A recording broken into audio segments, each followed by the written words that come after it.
Media वाला क्या समझेगा, ये तो सब नेता लोग का दलाल है। आप लोग जो बात हम कहेंगे वो रखते नहीं हैं, क्योंकि वो जब जिस दिन हमारा मीडिया वाला समझ जाएगा, एक रखिए मेरा स्तंभ खड़ा हो जाएगा। लेकिन हम जब हज़ारों लोग रहते हैं, लाखों लोग रहते हैं, लिखता है सैकड़ों लोग, और सत्यनारायण कथा में 50 लोग आएगा, हजारों श्रद्धालु आए थे। यही मीडिया वाला हम लोगों को धोखा देने का काम किया है, जिससे हम बहुत पीछे हैं। अब बहुजन जितना मीडिया वाला है 1-2% उच्च वर्ण के हैं, बाकी सब हमारा बहुजन है, लेकिन काम उसी का करता है। हम किसको कहेंगे। नमस्कार, एवन मीडिया में आपका बहुत बहुत स्वागत है। आज मेरे साथ बहुत ही चर्चित व्यक्ति हैं, जो कि अब पूरे बिहार, खास करके पूरे देश में इनका चर्चा बना रहता है। ये अपने नाम के आगे स्वर्गीय लगाए हैं।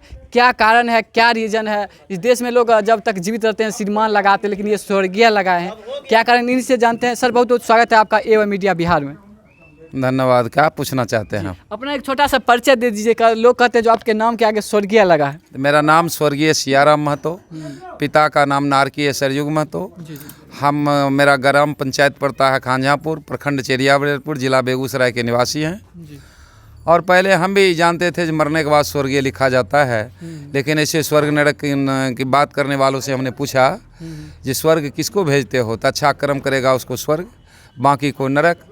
तो हमने पूछा उससे, जैसे एक बात बताओ, आदि से आज तक चाहे नेक व्यक्ति मरा चाहे अपराधी मरा, एक व्यक्ति को बता दो जो नरकीय लिखा होगा। सबका स्वर्ग पक्का है, तो हम जोर जुलूम करें, अत्याचार करें, उसे क्या मतलब? स्वर्ग तो पक्का है। आज जिंदा स्वर्ग जा नहीं सकता, मरा बता नहीं सकता, तो स्वर्ग का अनुभव कैसे करते हैं? तो उससे हमने पूछा जे स्वर्ग तुम्हारा आना जाना बराबर होता होगा, क्योंकि स्वर्ग का हाल चाल बताता है, तो वहाँ का थोड़ा आता पता लिखा दो, वहाँ का कोई कांटेक्ट नंबर है तो दो। हम एक बार सफ़र करना चाहते हैं, जो खर्च लगेगा मेरा। तो चुप हो गया, इसका मतलब पाखंड है। इसी बीच हमारे पिताजी मर गए, तो हम कहा लोग जो मृत्यु प्रमाण पत्र बनवा लीजिए इनका। तो हम पिताजी में लिखे नारकीय सरयुग महतो। पंचायत सेवक कहा ये फार्म रद्द हो जाएगा। कल हम रद्द हो जाएगा तो हम समझ लेंगे। तो वीडियो को दिया फार्म, कल के सर इस ढंग का फार्म आया है। कल के वो आदमी कल के हैं तो बुलाइए। वीडियो के साथ 10 मिनट बहस हुआ, तब वो उसको भी समझ में आ गया। तो हम कहे आदि से आज तक जितना मरा है लोग, चाहे नेक व्यक्ति मरा, अपराधी मरा, सब वहीं गया है। वहाँ भी क्राइम होता होगा, तो हम वैसे भीड़ में काहे जाने देंगे पिताजी को? अभी पूरे नरक के मालिक हमारे पिताजी हैं, अभी तक किसी का औकात नहीं हुआ है नरक जाने का। इसलिए पिताजी में नारकीय सरयुग महतो मिलते हैं, लिखते हैं। स्वर्ग में तो हम ही हैं। स्वर्ग का मतलब होता है शांति। चाहे गरीब से गरीब परिवार क्यों नहीं हो, अगर परिवार में मिलकर रहता है तो वो घर स्वर्ग है। कला है तो नर्क है, चाहे संपत्ति उसके पास जो हो। तो हम चैन से रखते हैं, घर में कोई तरह का टेंशन नहीं है, तो हम स्वर्ग में। कहीं ना कहीं आपका मानना है जो जीवित व्यक्ति में ही स्वर्ग नर्क है, धरती पे ही सब कुछ है। हाँ, मरने के बाद कहीं कुछ नहीं है। मरने के बाद केवल दलीली है। ऐसी दलीली पर पाखंडवाद टिका हुआ है, जिसे सारे लोग समझ जाएंगे। आज समझने वाले उत्तर प्रदेश के पूर्व राज्यपाल श्री माता प्रसाद, वो भी लिखते हैं स्वर्गीय मेरा प्रोग्राम सुनने के बाद। ऐसे कई लोग, स्वर्गीय नारद मुनि लोहार हैं, जो कि शिक्षक से रिटायर हैं और किताब बेचते हैं, वो भी स्वर्गीय लिखते हैं। ऐसे कई लोग स्वर्गीय लिखना शुरू कर दिए हैं। अब लोगों को समझ में आ रहा है कि मरने के बाद स्वर्ग नहीं है, धरती पर ही स्वर्ग है। जन्म का कोई मुहूर्त नहीं, मरने का कोई मुहूर्त नहीं, और ज़िंदगी भर लोग मुहूर्त के चक्कर में बर्बाद हो जाता है। इसलिए मुहूर्त कुछ होता नहीं, ज्योतिष कुछ होता नहीं, ये सारा पाखंड है। इसी को लोगों को समझना है। जब तक हम नहीं समझेंगे तो पाखंड के पीछे पड़े रहेंगे। जिन समझ जाएंगे, खुद काबिल और होशियार बनेंगे, किसी का गुलामी नहीं सहेंगे। अभी आप समस्तीपुर जिले के उजियारपुर प्रखंड अंतर्गत आए थे, और आपका जो कविताएं थे, लोग बहुत गौर से सुन रहे थे। चर्चित कविताएं लोग काफ़ी गौर से सुन रहे थे। क्या उस कविता में था जो इतना गौर से लोग? कौन कविता के बारे में पूछना चाह रहे हैं? बहुत सारी कविताएं थे जो आप बताते थे, जो किस तरह मतलब मनुवादी ब्राह्मणवाद किस तरह फैला दिया, या किस तरह हमारे कब्जा है। हम तो लोगों को कहते हैं ये मिटा दो पाखंड की, मनुवाद की सारी निशानियाँ। अरे मिटा दो मनुवाद की सारी निशानियाँ, मिट जाएगी हमारी सब परेशानियाँ। कलाई पर बांधा हुआ धागा को तोड़ दो। अगर चाहते तो हो पूरी तरह से आज़ाद होना, तो मंदिर जाना छोड़ दो। मंदिर में बैठा भगवान नहीं, किसी का वो दुकान है जो हम लोग चढ़ावा देते हैं और उठा कर ले जाता है। मांग के खाने वाला उठा, मंदिर का चढ़ावा उठाने वाला ऊँच और वहाँ चढ़ाने वाला नीच। ये देश की व्यवस्था है। इसलिए हम ठेठ शब्द में कहते हैं जे भई न भलाई तोहरा दान पुण्य कैला से, आ प्यास बूझे नहीं मिर्चा के चबैला से, पाप कटता नहीं गंगा में नहला से, आ गधा न घोड़ा होते केतनो साबुन के लगैला से, मुर्दा जिंदा न होते दवा खूब पियला से, आ मूर्ख ज्ञानी ना बनी चंदन के लगैला से, सर्प ना विष तजे दूध के पियौला से, आ कटे ना कलेश हनुमान चालीसा पढ़ला से, कौआ न बगुला होते कपूर के सुंघौला से, आ पाखंडवाद तभी समाप्त होते जब विज्ञानवादी बात समझला से। जब तक विज्ञान को झुकाव नहीं होगा, लोग अंधविश्वास में रहेगा, उसका विकास कभी संभव नहीं है। जहाँ शिक्षा का अभाव है उसी समाज में डायन है, जहाँ शिक्षा का अभाव है वही समाज में भगत है, ओझा है, उसी समाज में बेसी मंदिर और मस्जिद है। जिस दिन समाज जग जाएंगे, मंदिर मस्जिद के जगह विद्यालय बनेंगे। खास उद्देश्य मूल निवासी के लिए सही बातों को हमारे लोग जानकारी के अभाव में भी न जे दलदल में फंसे हुए हैं, क्योंकि हमारा बहुजन को गरीब को हिम्मत ही नहीं है जो सही बात बोले। अब मध्यम को मतलब नहीं, गरीब को हिम्मत नहीं, मध्यम को फुर्सत नहीं, अमीर को मतलब नहीं, जिसके कारण हमारा बहुजन समाज पिछड़ा हुआ है। गरीब को साहस नहीं है जब कुछ बात बोल सके, अब मध्यम को फुर्सत नहीं है जो कहीं जा सके, अमीर को मतलब ही नहीं है जहाँ पर जो फंसा है उसको छोड़ देता है, जिसके कारण आज हमारा समाज इतना पीछे जा रहा है। अभी बगल में बैठे चंद्रदीप सर हैं, उनको कोई कमी नहीं है, बेटा विदेश में है, अपने काम करते हैं, बहुत सारा इनके पास जीने का साधन है, फिर भी जो समाज को जगाने में अहम योगदान देते हैं, योगदान कर रहे हैं। किस लिए? जो हमारा समाज जगे।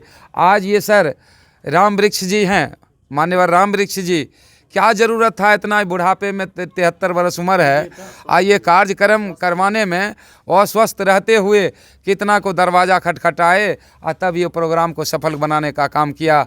और किसके लिए? अपने लिए। ये तो 10-20 साल के मेहमान हैं, आने वाले जनरेशन के लिए ये कर रहे हैं। वैसे समाज से आप क्या कहना चाहेंगे सर, जो पढ़कर भी अनपढ़ है अभी हम तो कहते हैं डॉक्टर की डिग्री लिए बनते हो विद्वान, हाथ जोड़ पूजा करे पत्थर का भगवान। लोगों का दिमाग पत्थर में फंसा दिया है पाखंडवाद। इस बात को हमारा समाज समझ नहीं रहा है, लाख ठोकर लगने पर भी नहीं समझ रहा है।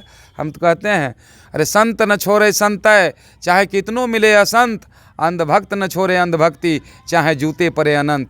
लाख जगह जूता खा रहा है, फिर उस जगह से हटना नहीं चाहता है, उस जगह को चिपकाए रहता है। आज बाबा साहब नहीं होते तो हम ये साथ पानी जो पीते हैं याद आता है उनको, जो पानी पीने के लिए भी उनको संघर्ष करना पड़ा था, महार आंदोलन करना पड़ा था, तब आज हमारे हाथ में पानी आता है, नहीं तो हम पानी पीने के लिए ललायित थे। आज रख लीजिए पाखंडवाद इतना हावी, फिर हावी होने वाला है, क्योंकि हमारा समाज जिसको पेट भरने लगा कोट पैंट पहन लिया, बाबा साहब को भूल गया। अरे कोट पैंट के जगह में हमारे पूर्वज पुतली पहनकर समय बिताते थे। आज कोट पैंट है तो बाबा साहब का देन है और किसी का नहीं। इसलिए समाज को जगना होगा, तभी व्यवस्था जागे। सर शिव चर्चा के बारे में क्या कहना चाहेंगे? शिव चर्चा हम तो कहे इस पर भी, ये शिव जितना देवी देवता अवतार लेता है ब्राह्मण के दिमाग से, और ब्राह्मण के घर में ही नहीं रहता, भेज देता है हम बहुजनों के घर में। अब बहुजन को कुछ 3-13 का ज्ञान नहीं है, उसको अपना करके लोगों को बेवकूफ़ बनाना शुरू कर देते हैं। अनपढ़ की बात छोड़ दीजिए, पढ़ा लिखा डिग्री नौकरी से रिटायर है, वो भी शिव चर्चा में। आज जब 2-4 गो घटना हमारे इलाका में घट गया, अभी बेगूसराय में शिव चर्चा का चर्चा नहीं है।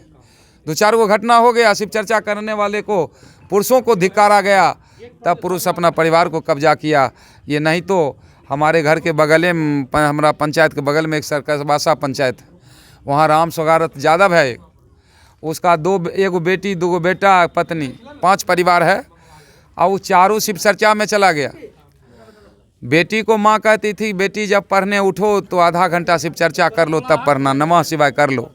2 बार मैट्रिक में फेल कर गई। उन लोगों का सर क्या मुहिम रहता है, जो सिर्फ हम मूल निवासी में ही जितने भी है महिला लोग, बस वही लोग शिव चर्चा के बारे में ज़्यादा से ज़्यादा देखिए, ये एडवांस लोगों का सोच ऊंचा रहता है। हम लोगों को फंसाने के लिए हमने बताया ना, एक पंडित 20 मजदूर को लाया काम कराने के लिए, काम कराने के लिए लाया 200 की मजदूरी कह के, कहा 200 की जगह 800 दे देंगे तो कोई दिक्कत। कल की सरकार एहन मालिक कहाँ मिलती। उसका बेटा फौज में रहता था, 800 की शराब दे दिया, 200 की जगह 800 की शराब दे दिया। मजदूर सब काफ़ी खुश हो गया, चला गया। जब लेकर बेटा बीच में पूछा पिताजी 200 की जगह 800 दे रहे हैं, कल के पहले देने दो तब बात करना, इसको जाने दो। जब 800 का शराब एक आदमी पर दे दिया तब बेटा कहता है क्या समझाता हूँ। कल के पिताजी आप तो नुकसान कर दिए, कल के नहीं, अपना नुकसान करके शूद्र को बर्बाद किया हमने। 200 अगर रुपया देते तो उसमें कुछ राशन पानी लेता, कुछ कलम कॉपी किताब लेता, घर की व्यवस्था को बदलता, लेकिन 200 के बदले हमें 800 दे दिया तो दारू शराब पी कर गया, लात जूता खा कर गया, बर्बाद हुआ, अपने भी परिवार भी भूखा रहा। उसको बर्बाद करने के लिए अपना कुछ नुकसान सहना पड़ेगा। तो इस ढंग का व्यवस्था है, इस बात को हमारे लोग नहीं समझ रहे हैं। इसको जब तक नहीं समझिएगा, आज मीडिया वाला क्या समझेगा, ये तो सब नेता लोग का दलाल है। आप लोग जो बात हम कहेंगे वो रखते नहीं हैं, क्योंकि वो जब जिस दिन हमारा मीडिया वाला समझ जाएगा तो एक रखिए मेरा स्तंभ खड़ा हो जाएगा। लेकिन हम जब हज़ारों लोग रहते हैं, लाखों लोग रहते हैं, लिखता है सैकड़ों लोग, और सत्यनारायण कथा में 50 लोग आएगा, हजारों श्रद्धालु आए थे। यही मीडिया वाला हम लोगों को धोखा देने का काम किया है, जिससे हम बहुत पीछे हैं। अब बहुजन जितना मीडिया वाला है 1-2% उच्च वर्ण के हैं, बाकी सब हमारा बहुजन है, लेकिन काम उसी का करता है। हम किसको कहेंगे। सर लास्ट में जाते जाते एक क्वेश्चन करना चाहूँगा, जो अपने समाज के लिए आपका क्या मतलब संदेश रहेगा सर? हम अपने समाज को संदेश ये देना चाहते हैं, तंत्र मंत्र सब झूठ है, केवल भ्रम का फंदा। इसलिए हम सोच समझ कर करें नो मन को गंदा। जो पैसा आप खर्च अंधविश्वास में कर रहे हो वो शिक्षा में खर्च करो और अपने को बच्चे को आगे बढ़ाओ। आपका बच्चा आगे बढ़ेगा, देश का भविष्य बदलेगा। हमारा कहना यह है।